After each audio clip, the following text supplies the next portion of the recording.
Olá, eu sou o Giovanni de Souza. Hoje são 8 de outubro de 2019. É 0 horas e 7 minutos.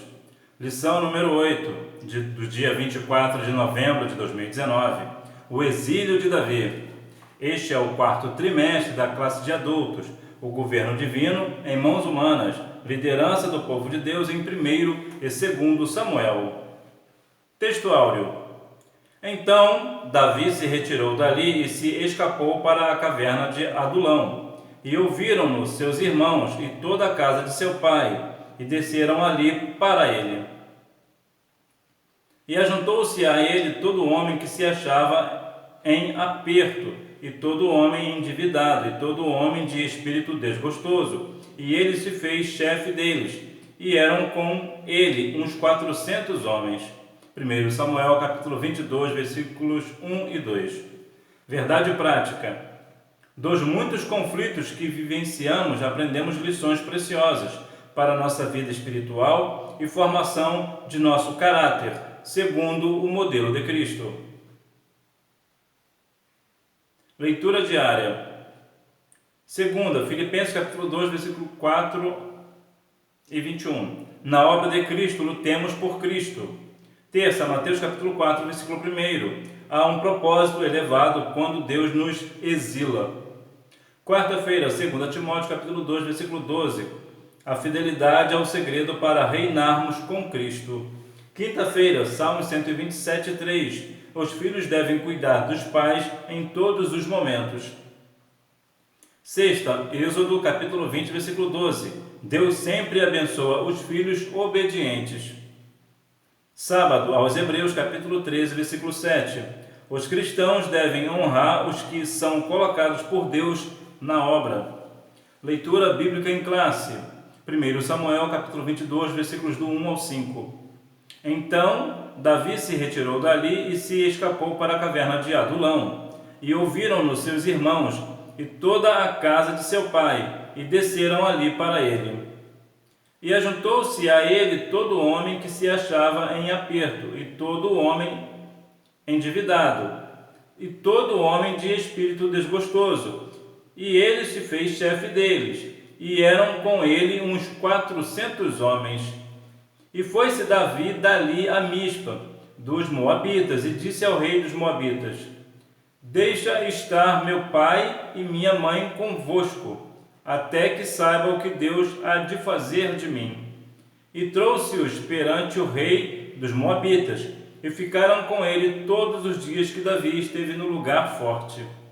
Porém o profeta Gade disse a Davi: Não fiques naquele lugar forte, vai e entra na terra de Judá. Então Davi foi e veio para o bosque de Herete.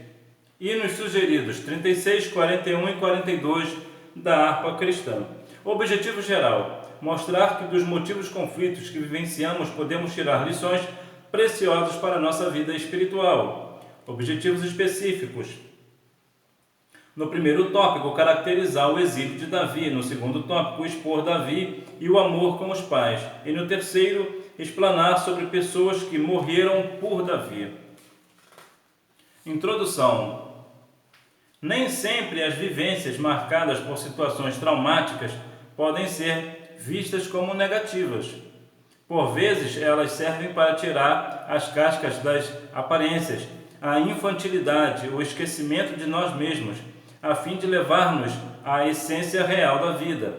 O exílio fala de expatriação, forçada ou livre, isolamento social, solidão. A conotação nem sempre é pejorativa, pois nas escrituras sagradas o exílio recebeu conotações positivas e negativas. O exílio pode ser o lugar onde nosso caráter será testado, onde nossa própria identidade será descoberta, onde nossa lucidez mental e espiritual terá a sua aurora. Provérbios capítulo 4, versículo 18. A caverna de Adulão não será apenas o exílio de Davi, mas sim um lugar que moldará o seu caráter, preparando-o para uma missão maior, a liderança de Israel. O exílio ele pode ser tanto forçado quanto voluntário, ou seja, ser levado, exilado para um lugar e ficar lá solitário, talvez em algumas situações preso. Isso é estar exilado. O exílio pode ser tanto voluntário, como eu já disse, como forçado. Entretanto, esse exílio faz com que nós cresçamos. As características do exílio de Davi: a caverna de Adulão. Lugares, pessoas, situações, tudo serve para o nosso crescimento social e espiritual. Davi deixa o território e vai para uma região que conhecia muito bem, a caverna de Adulão. O nome Adulão quer dizer refúgio. Era assim denominado por causa de uma cidade em suas proximidades, situada na Cefelá, a planície de Judá, distando de Jerusalém aproximadamente 26 quilômetros ao sudoeste e 20 quilômetros ao sudeste de Gate. No período dos patriarcas, tinha sido uma cidade cananeia, Gênesis capítulo 38, versículo 1. E na época das batalhas de Josué, quando da ocupação da terra ela foi capturada. Josué capítulo 12, versículo 15. Houve fatos importantes na caverna de Adulão. Ali ela foi fortificada por Roboão, segundo Crônicas capítulo 11, versículo 7. Depois do cativeiro foi reocupada pelos filhos de Judá, Neemias capítulo 11, versículo 30. E sua existência foi comprovada nos dias do profeta Miqueias. Hoje ela é chamada de Aid el-Mar. Então nós vemos aqui a localização da caverna, situando a caverna onde está. Os exilados da caverna de Adulão. Muitos se dirigiam para ali, a fim de fazer companhia a Davi, primeiramente seus irmãos e toda a casa de seu pai, posto que estavam ameaçados pelo rei Saul, devido à ligação com Davi. Outros que foram à procura de Davi na caverna eram os homens que se encontravam em dificuldades, como Davi conseguiu firmar sua liderança nessas condições. Na verdade, não foi apenas uma ação sua. Todos os que se juntaram a ele estavam ansiosos por uma existência mais favorável. Davi treinou esse grupo, aparentemente sem sucesso. Obteve êxito, pois todos ali buscavam uma vida melhor, tinham os mesmos ideais e, sendo assim, mantiveram-se fiéis a Davi, fazendo de tudo pelo seu líder, segundo Samuel capítulo 23, versículos do 8 ao 39. Os cristãos, como soldados reunidos por Cristo, devem lutar com os mesmos objetivos, não tendo cada um sua própria prioridade, mas a de Cristo. Filipenses 2, 4 e 21. Se esse for o Espírito, Deus dará o sucesso e o crescimento da obra. Você nota que Davi era um líder e as pessoas, sua família, alguns amigos, iam estar ali com ele. E olha que interessante, todos tinham o mesmo propósito. Estavam lutando pela mesma causa. Quantas das vezes estamos hoje nos templos, cada um puxando para um lado? Eu sou de Paulo, eu sou de Apolo. Mas que nós venhamos estar firmes, unidos, em comunhão um com os outros e com Cristo, no mesmo propósito. O simbolismo da caverna de Adulão. Foi ali que os dons de Davi como líder foram postos em prática. Ele treinou e preparou 400 homens para lutar no dia a dia e não demorou para que esse número subisse a 600. Isto quer dizer que todos quanto vinham ter com ele não eram rejeitados. Davi é o modelo de líder que recebe homens angustiados pela vida para torná-los capazes para o serviço. A grande lição de Davi para esses homens é que os que desejassem reinar com ele deveriam aprender a sofrer com ele, visando sempre o reino de Deus. No simbolismo espiritual, podemos comparar Davi a Cristo. Nosso Senhor se dirigiu aos miseráveis, aos cansados, aos oprimidos, aos amargurados, aos publicanos e aos pecadores. E todos foram transformados pelo seu poder e passaram a fazer parte do seu reino. Mateus capítulo 11, versículos 28 e 29, Lucas capítulo 15, versículo 1, Mateus capítulo 22, versículos 9 e 10. Assim, quem deseja reinar com Cristo precisa também sofrer com ele. 2 Timóteo capítulo 2, versículo 12. Em outras palavras, hoje, infelizmente, vemos dissensão, acepção de pessoas. Há pastores que querem pastorear um grupo e não querem pastorear o outro. Líderes que querem liderar um grupo, mas não querem liderar o outro. Porque fazem acepção de pessoas. Acham que uma classe é mais importante do que a outra. diferente do caso de Davi, que Davi abraçava todos. E é isso que os pastores e líderes e todos nós, como cristãos em Cristo, precisamos fazer: abraçar a todos, independente de situação. Todos nós somos aptos para fazer com que o reino do Senhor cresça. Síntese do tópico 1. A caverna de Adulão era um lugar de refúgio para Davi e seus amigos. Davi e o amor com os pais. Protegendo seus pais. Davi não é reconhecido apenas como um grande líder, mas também como um bom filho. Ele teve todo um cuidado especial para com seus pais. Foi até Moabe, porque sabia que eles precisavam de um lugar seguro para habitar, e desse modo estava se afastando dos territórios de Saul. Há um propósito especial em Davi procurar Moabe. Diversos escritores afirmam que isso se deve aos laços familiares através de Ruth, que era a avó moabita de Jessé, pai de Davi. A inclusão de Mispa deve-se ao fato de ser esta a cidade real de Moabe. Sua citação está restrita aqui e o seu significado é torre de vigília. Deixando seus pais em segurança, uma expressão grandiosa sai dos lábios de Davi: até que saiba o que Deus há de fazer de mim. Davi ama a Deus, tinha grande amor e carinho pelos seus pais e não se descuidava de seus companheiros de luta. Os filhos, principalmente durante a velhice dos pais, devem honrá-los em tudo, a despeito das lutas e crises que estiverem enfrentando. Salmos 127, 3. Davi não chegou ao trono apenas porque sabia cuidar dos outros, nem porque era um bom guerreiro, mas também porque era um bom filho. Você possivelmente já ouviu da sua mãe ou do seu pai, mas geralmente é a mãe quem fala mais: você precisa ser um bom filho para ser um bom esposo. Ou você tem que ser uma boa filha para ser uma boa esposa. Então isso é verdade. Davi era um homem que cuidava de seus pais. A Bíblia diz: honra teu pai e a tua mãe para que se prolonguem os seus dias na terra que o Senhor teu Deus te dá. O que é honrar? A melhor forma de você honrar os seus pais e sua mãe, honrar seus pais, né? Honrar pai e mãe, quero dizer, é obedecendo. Não há nada mais honroso para um pai e para uma mãe do que ter um filho obediente. E nós, como cristãos, precisamos dar muito esse testemunho. Não ser um líder, não ser um obreiro, não ser um pastor, não ser uma mulher de círculo de oração, regente do círculo de oração, líder de mocidade, líder dos varões, líder de adolescente, trabalhar com as crianças e ser desobediente a pai e mãe. O ministério não cresce, porque não adianta nós querermos fazer a obra do Senhor e deixar pai e mãe sofrendo. A nossa primeira igreja é a nossa família, e mesmo se você for casado ou casada, você deve obediência a pai e mãe. Seu pai não vai deixar de ser seu pai porque você casou. A sua mãe não deixará de ser sua mãe porque você casou. Você precisa ainda ter obediência a eles, principalmente se você for obreiro.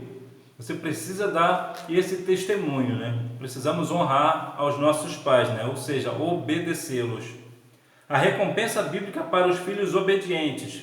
Desde o Antigo Testamento, a ênfase é que Deus abençoa sempre os filhos obedientes, pois é o primeiro mandamento com promessa. Êxodo capítulo 20, versículo 12 e Deuteronômio capítulo 5, versículo 16. Esse ensino foi ministrado por Paulo, Efésios 6, 2 e 3. Nosso Senhor manifestou-se contra os filhos que não cuidavam dos seus pais. Mateus capítulo 15, versículos 5 e 7, ao 7. Tais filhos simulada e mentirosamente dedicavam a Deus todos os seus bens para não honrarem nem sustentarem os seus pais, quebrando assim o mandamento. Os filhos devem aprender a serem gratos aos seus pais em tudo, dando-lhes honra, dignidade e cuidados materiais. Isso é mandamento de Deus. Ou seja, há pessoas que entregam seus valores financeiros na casa de Deus e deixam seus pais passando necessidade. Pensa em algo errado, é esse negócio. Não adianta você querer honrar a Deus neste caso especificamente, e desobedecer o seu pai, desobedecer a sua mãe ou seus responsáveis, seus avós, ou seja lá quem for o seu responsável, nós precisamos, mais uma vez, dar bom testemunho. Nós precisamos honrar a Deus com obediência aos nossos pais. Síntese do tópico 2. Davi era um grande líder e também um bom filho. Ele amava seus pais. E a obediência traz muitas recompensas. Morrendo por Davi. A inconsistência de Saul. Saul não teve nenhuma caverna para forjar sua vida.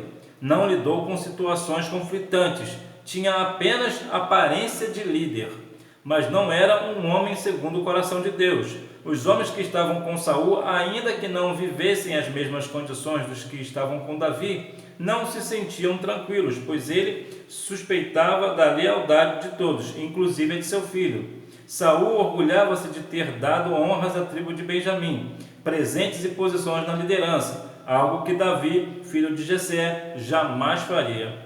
Saul não sabia que lealdade não se compra com presentes, dinheiro, mas nasce naturalmente pela sinceridade, verdade e caráter de um líder genuíno. Só os líderes inseguros fazem cobranças exageradas, dão presentes em troca de lealdade, se inquietam com os que podem representar risco à sua posição. Quando os líderes são verdadeiramente chamados por Deus, é maravilhoso que as pessoas os honrem e os considerem como homens de Deus. O escritor aos Hebreus fala da necessidade de se considerar os líderes. Hebreus capítulo 13, versículo 7. Já viu pastores que dão cargos e presentes a pessoas, a obreiros, porque acham que assim vai comprar a lealdade deles? Irmãos, não precisamos ser bem claros nesse aspecto. Mesmo dentro da igreja, no seio da igreja, há pessoas que não são convertidas. É crente que é crente. Não se converteram realmente a Cristo. E não são pessoas dignas de confiança. Não têm confiabilidade. Não dá para confiar e você dando presente a essa pessoa, bajular, isso não vai fazer com que ela se torne uma pessoa confiável. A confiança, ela vem do cotidiano. A confiança, ela é montada e não comprada. Ela é conquistada. O preço de proteger Davi. Saul convocou Aimeleque e seus sacerdotes para que se apresentassem em Gibeá. Não houve da parte de Aimeleque reação nervosa. Ele se declara limpo, pois tinha consciência de que apenas ajudaria Davi por tê-lo em grande consideração e por saber que era um soldado da confiança de Saul, aliás, da família real, genro do rei. Apesar dessa declaração sincera, Saul considerou-a um ato de traição, pois Aimeleque havia ajudado Davi, não informando ao rei os seus movimentos. Assim, ele e seus companheiros deveriam morrer. Houve uma recusa dos soldados em atacar os sacerdotes, os ungidos de Deus. Foi alguém de fora, um edomita chamado Doeg, que cometeu esse crime brutal. Observe o disparate de Saul. Deus ordenou que ele matasse os amalequitas e não o fez. Mas agora extermina prontamente a família de sacerdotes, sem piedade alguma. Apenas um filho de Aimeleque, Abiatar, sobreviveu, salvou o éfode santo e foi ter com Davi. 1 Samuel capítulo 23, versículo 6. A amizade entre Davi e Abiatar foi duradoura ao longo de todo o seu reinado. 1 Reis capítulo 2, versículos 26 e 27. Pois a família de Abiatar morreu para proteger Davi. Agora você vê que disparate. Deus manda fazer e ele não faz. Depois Deus não manda fazer e ele faz. O cabra desobediente. Quando Deus mandou Saul matar, ele não fez. Descumpriu, desobedeceu uma ordem direta de Deus. Agora este mesmo Saul mata uma família de profeta. Você vê até que ponto que se chega. Até que ponto que se chega a desobediência e a afronta a Deus. A sina de Doeg. Alguns estudiosos já acreditam que o Salmo 52 foi pronunciado por Davi, predizendo o destino de Doeg. Davi inicia o salmo mostrando que o ímpio ama a malícia e despreza a bondade de Deus. O caráter do ímpio é descrito pelo salmista assim: sua língua intenta o mal, Provérbios 10:31. Traça enganos, Jó capítulo 15, versículo 35. Despreza o bem e ama o mal, Jeremias capítulo 9, versículo 4 e 5. Não é reto no seu falar. Tudo indica que o destinatário do salmista Davi é uma pessoa prepotente, arrogante. Sua língua era usada como arma para revelar o que estava dentro do seu coração perverso. Por vezes, o ímpio se mostra perante as pessoas deste mundo com um espírito de grandeza, soberba. Busca sempre ser reconhecido e se apresenta como poderoso. Suas obras são perversas. O salmista deixa claro que Deus punirá esse ímpio arrogante. Note que isso será feito de modo poderoso e pode ser visto pela presença dos seguintes verbos bíblicos: destruir, arrancar, arrebatar, desarraigar. O ímpio pecador será varrido da face da terra. Bem, em Naum, capítulo 1, versículo 3, diz que Deus não tem o culpado por inocente. Então, muitas das vezes nós vemos o ímpio prosperar e achamos que isso ficará de qualquer maneira. Não, não ficará. Deus o julgará. Síntese do tópico 3. Aimeleque e outros sacerdotes foram executados sob as ordens de Saul. Subsídio bíblico teológico. Irado, não convencido e tomado por um ódio selvagem, o rei ordenou a execução de todo o grupo de sacerdotes. Quando seus próprios soldados se recusaram a obedecer, o rei ordenou que Doeg executasse o crime. O edomita assassinou 85 sacerdotes e destruiu a cidade sacerdotal de Nob com todos os seus habitantes. Existe um vívido contraste entre a recusa dos próprios homens de Saul e a perversa disposição de Doeg, o que ressaltou a atrocidade do acontecido. Ou seja, eram sacerdotes do Senhor. Eram bebês de colo. Abiatar, um dos filhos de Aimeleque, conseguiu escapar do massacre e fugiu ao encontro do grupo de Davi, a quem relatou o brutal crime que Saul incitara. O filho de Jessé foi tomado pela tristeza e contou a Abiatar sobre o seu medo quando reconheceu Doeg em Nob, durante a sua primeira e precipitada fuga. Ele confessou ser a causa da morte de todos os sacerdotes, de todo o povo de Nob, embora não intencionalmente. Conclusão. Deus usa instrumentos falhos para fazer a sua obra nesta terra, como disse Paulo em 1 Coríntios capítulo 1, versículo 28.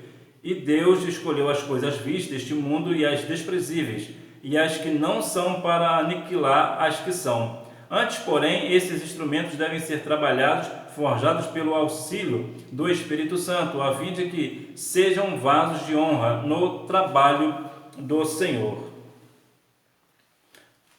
Nós vemos nesta lição que o exílio de Davi acabou trazendo para ele espiritualidade. Ele acabou crescendo na obra do Senhor.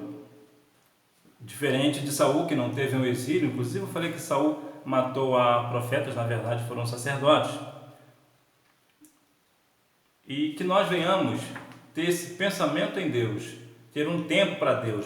Vamos fazer um exílio espiritual, vamos dizer assim. Vamos tomar um tempo, ficar a sós com Deus, nos trancar no nosso quarto e buscar a sua face. Só entre eu e Deus, você e Deus. Vamos fazer um exílio espiritual. Olha que coisa linda.